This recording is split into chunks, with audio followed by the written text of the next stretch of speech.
Hi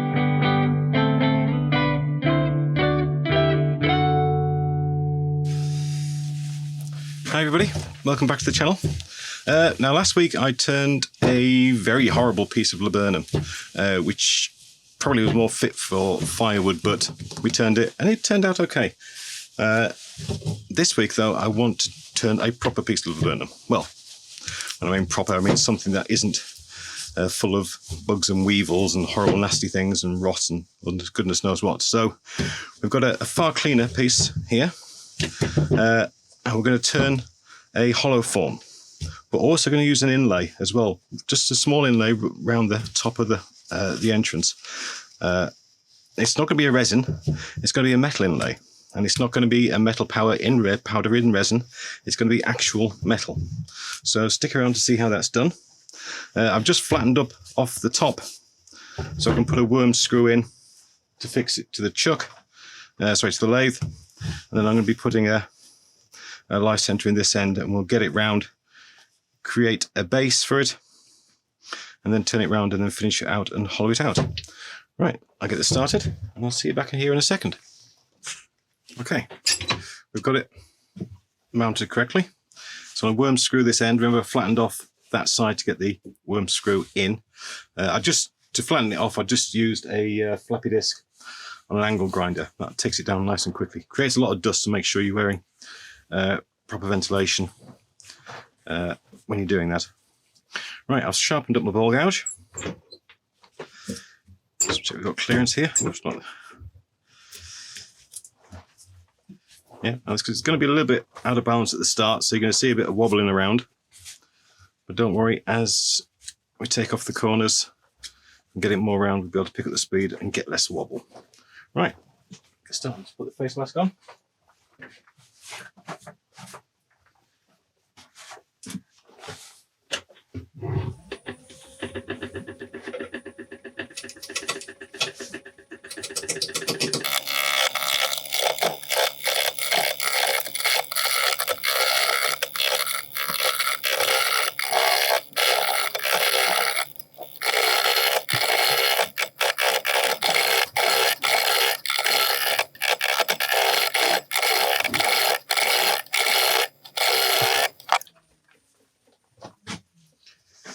It's always going to be slow progress at the start, but we've just quickly stopped it just to check the state of the wood. Right, we've got a few cracks.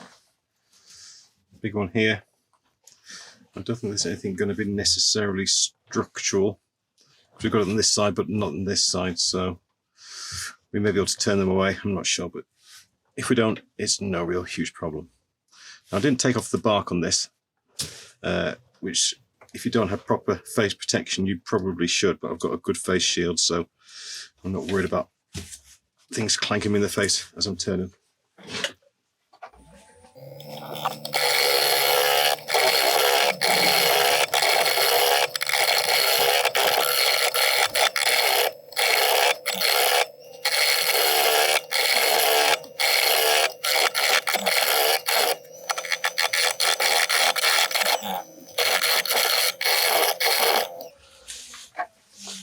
Sharpened up before we started, but I'm just going to sharpen up again because this thing is battering the heck out of this gouge.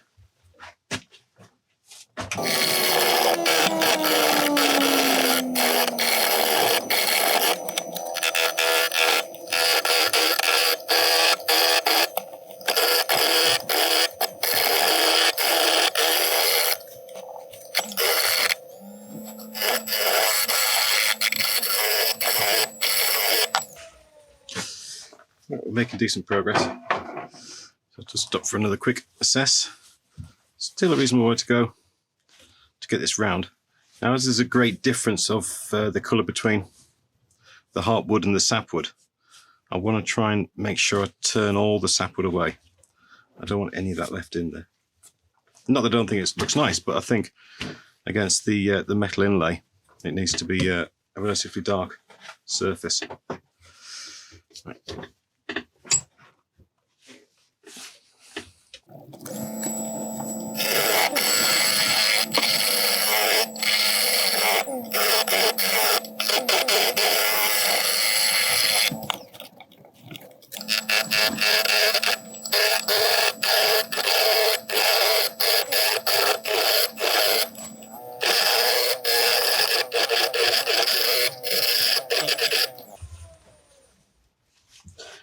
going well. Got the lathe up to about 750 from the starting point, which was about 450, so progress is being made. Right, I'm just going to sharpen up again.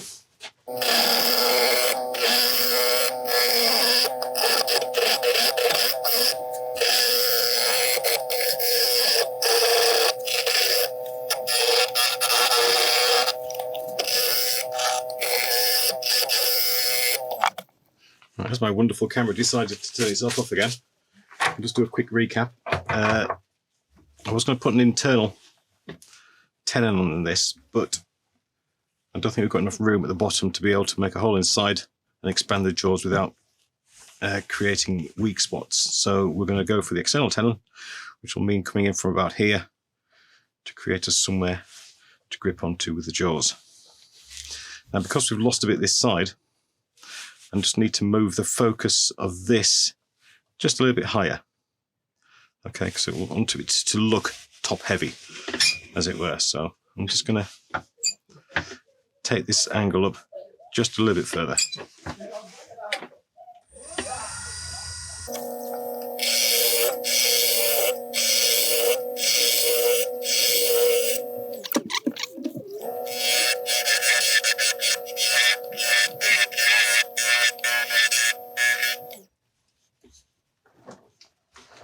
Right, excellent. I need to get rid of that crimp as well. Right, I was going to sharpen up my gouges and do a few finishing cuts on here, just to cut down on the sanding when we get to that far.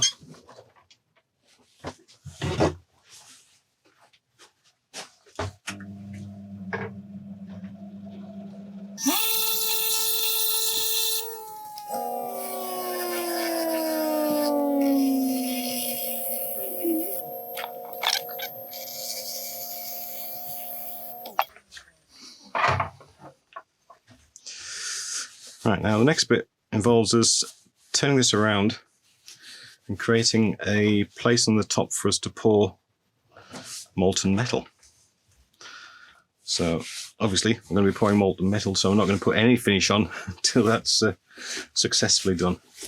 Right, let's get this turned around.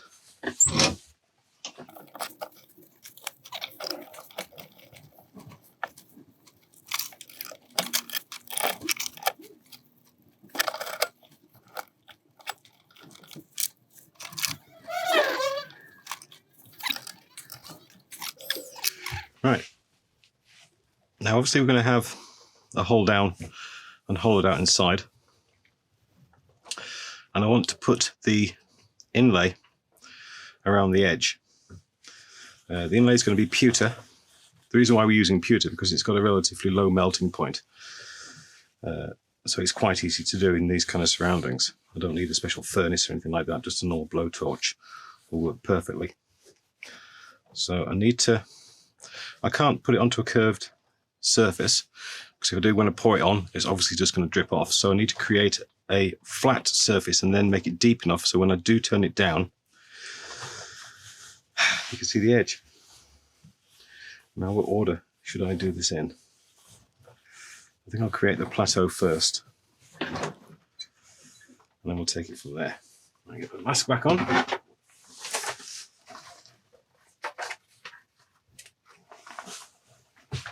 The thing to bear in mind is we've got this sapwood, and we don't want any around the top. So let's see how far that goes.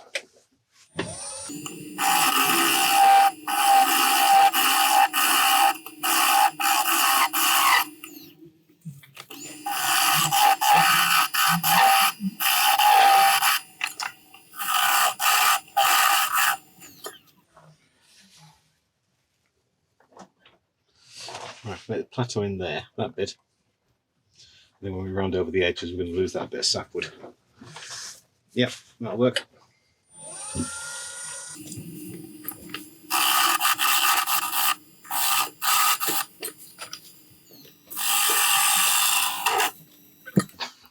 Camera just stops itself again. Right, I've just started drilling with the forcing a bit.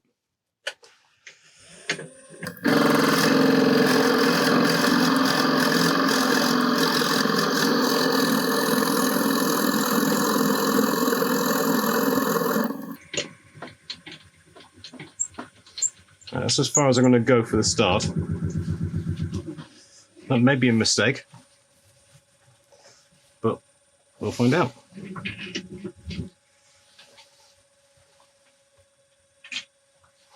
Right, I'm going to get a nice sharp carbide tip and cut this recess.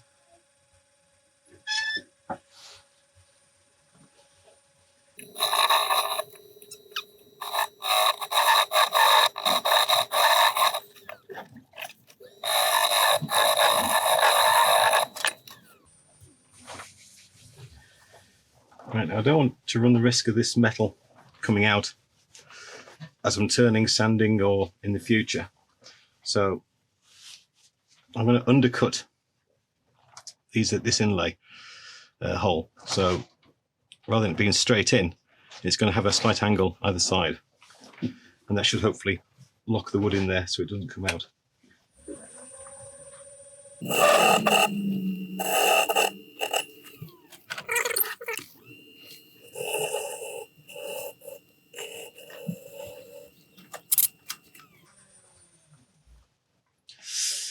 Right, now for the fun bit. Right, I'm going to take this off and get set up. And hopefully you can see everything that's going to go on. I've got a lot of these pewter ingots, which I'm going to use to do the inlay. Now I think that's going to be enough, but I do have more if I need more. Find most of it on the floor. As I said earlier on, pewter doesn't have a very high melting point. It's mostly tin. There's no lead in this pewter, so it's going to be perfectly safe in all aspects. So we're going to put the tin in the homemade crucible, which is just basically a stainless steel ladle which has been squished a little bit to try and give us a slightly better chance of pouring in the direction we want it to go in. So nothing left to do but have a go. Now, there's not an awful lot of gas left in this blowtorch, but I've got another bottle on hand just in case. So we'll turn this on.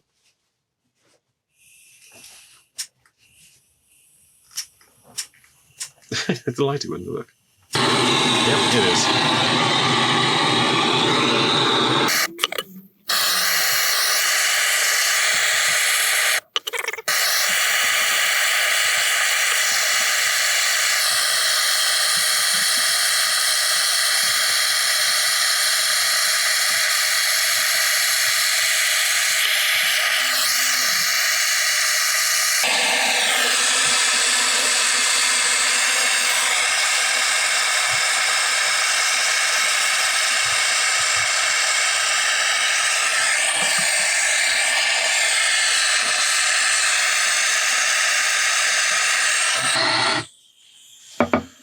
Right, well, not a complete success, but not a complete failure.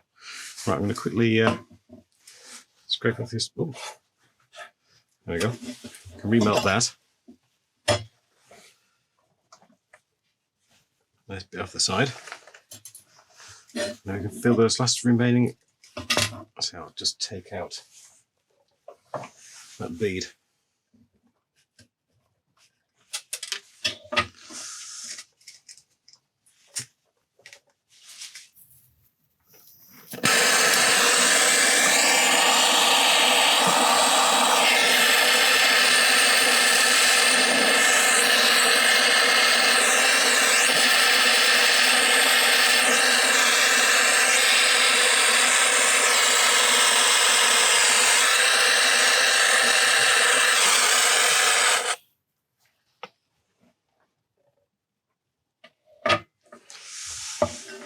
Not completely happy. I think it's going to be an idea to try and get it all in one go. So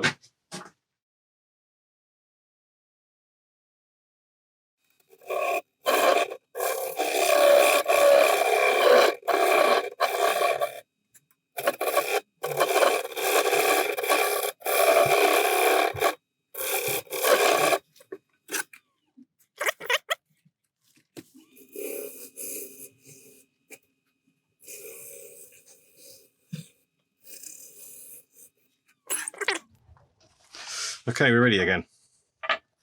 Now, learning from mistakes, I think that wasn't the recess wasn't deep enough. We didn't have enough. One goes with the other. And also, I think I need to keep the heat on the spoon as I'm pouring, so it stays as molten as possible for as long as possible. Now, if you were pouring this into a metal crucible for moulding, whatever, then that metal crucible would be heated. Now, we're not necessarily going to be able to heat the inside, or preheat the inside of this, so.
Yay!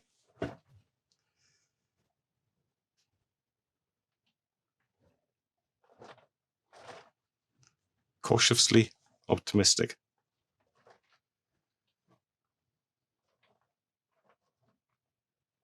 Whew. And the camera didn't turn itself off. I'm going to let this cool for a bit. I think that was the key factor, to keep it hot as I was pouring it. Well, first of all, heat it beyond its melting point.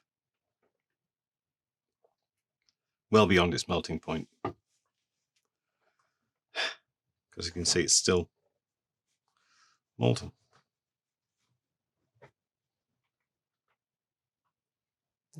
Oh, beautiful stuff. Right, I'll let this cool for a bit. And then we can finally move forward a bit. Right, we're back on the lathe. Now the next step is going to be to drill further into there. It's still quite warm inside. Not really surprising, is it? But before we do that, I am dying to know, or dying to have a quick go at just turning that back a little bit, just to get a brief glimpse of how it's going to look before I go to all the effort of hollowing out.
This is so much fun. Feeling of the carbide on the pewter is just like butter. It's not snagging or anything like that. It's just turning it.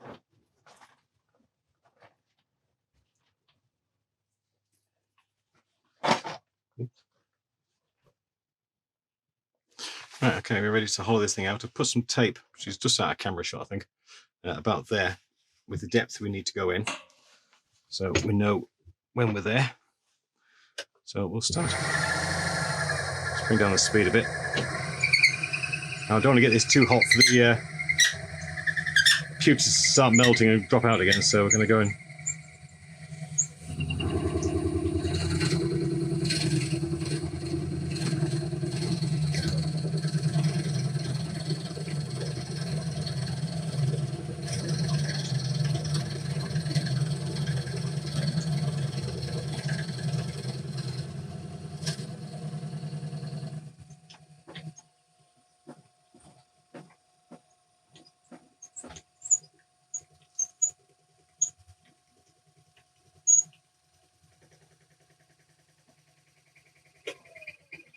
Just clear that out. And then go back in again.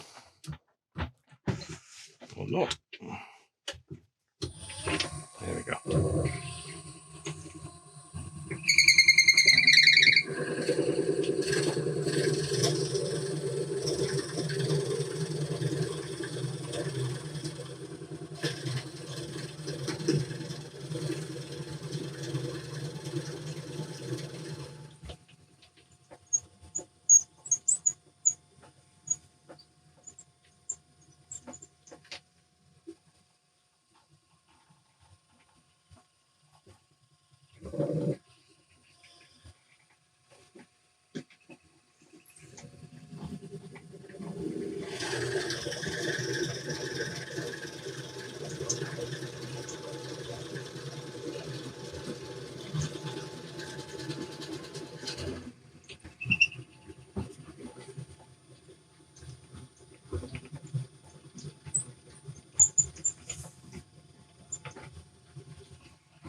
Come on. Feel like giving birth.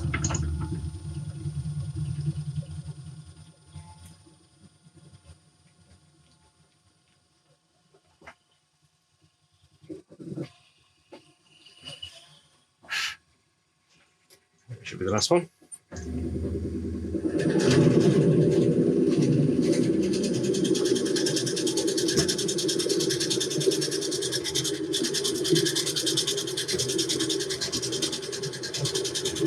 And we're there.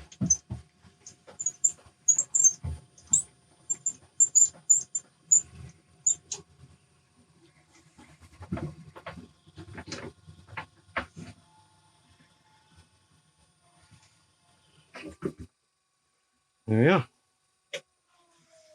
Hollow. Well, the hole's ready. And then we shall get our little hollowing tool and do the rest. I'm going to touch the end of this forcing a bit for a while because that's going to be pretty hot. Right, ready for hollowing. I'm going to start off with the carbide before I put the hollowing tool in because the opening here isn't quite wide enough. I'm going to take it nice and easy because I don't want to put too much pressure on the outside and cast this off center. So take it slowly and we'll get there.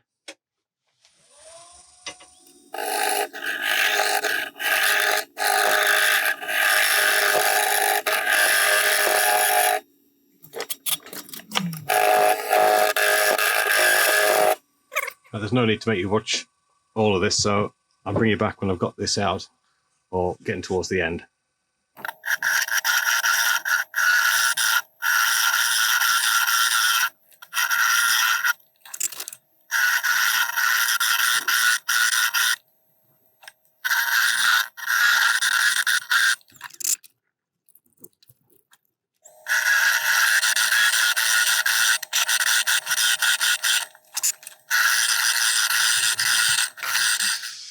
Right, we've got it nicely hollowed out inside. So the next step is to tidy up this edge once and for all, and then start sanding.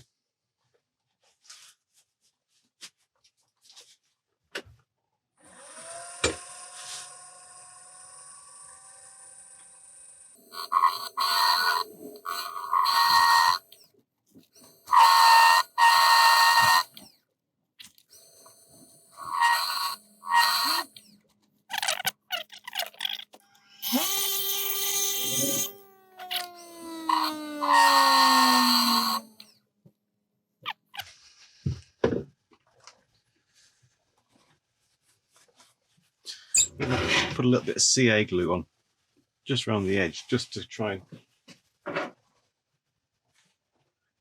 help.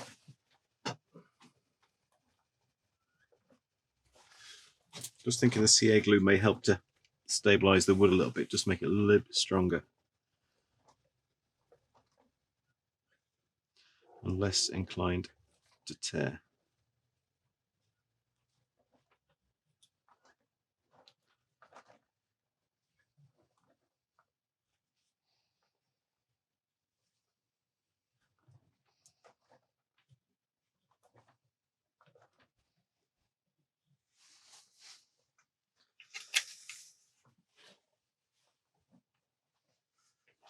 A bit of activator.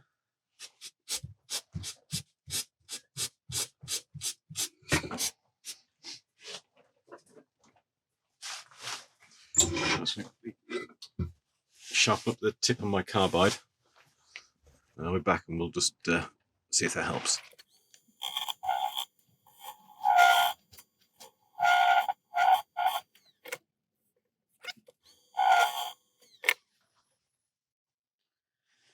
I think that's about as close as we're going to get it. Right, okay, now time for sanding. I'll do the first few passes and then I shall bring you back for the final bits. Okay, let's get set up.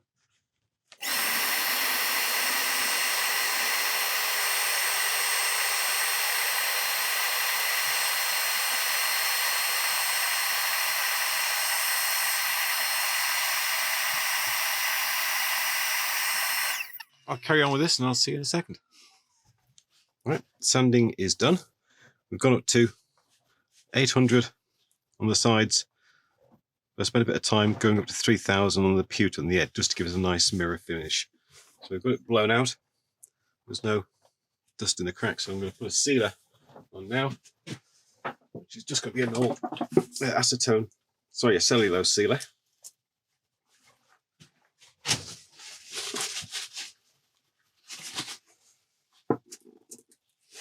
Which I still need to order some more of because this is nearly empty.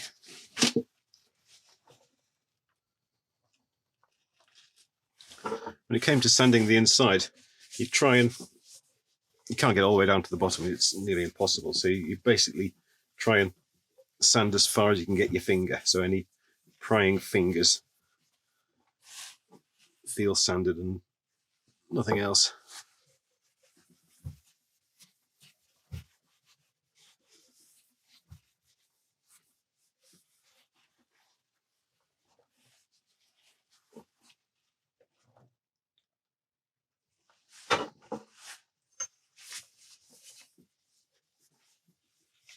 This laburnum really has an amazing grain.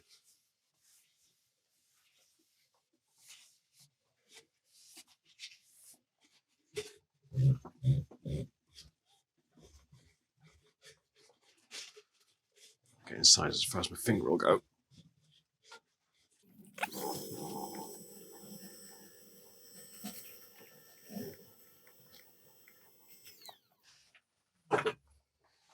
There's a few different ways we can go with the finish. I don't think it's going to take much to bring it up to a nice shine. So we're just going to go with a Hampshire sheen, which I've used a lot of before. I was thinking about a friction polish, but I don't think it needs it.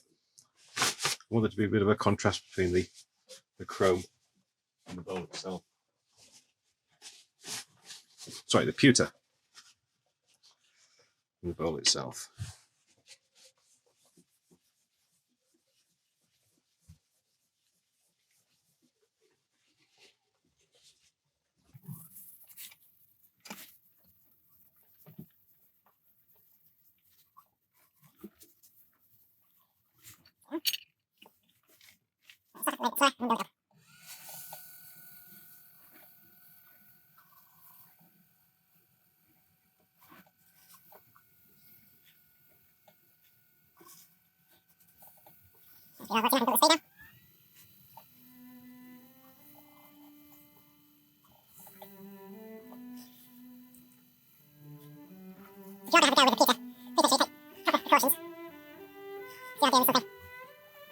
can do a lot of damage.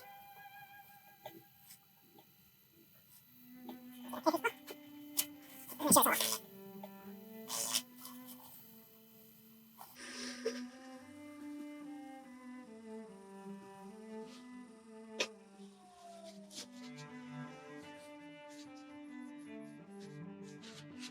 Beautiful. Absolutely stunning. I do like this one.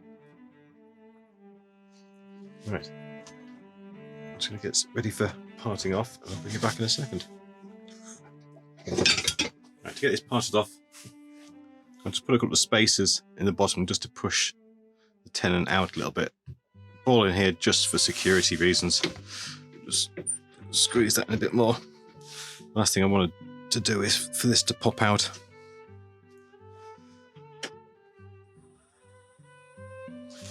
And I can part it off.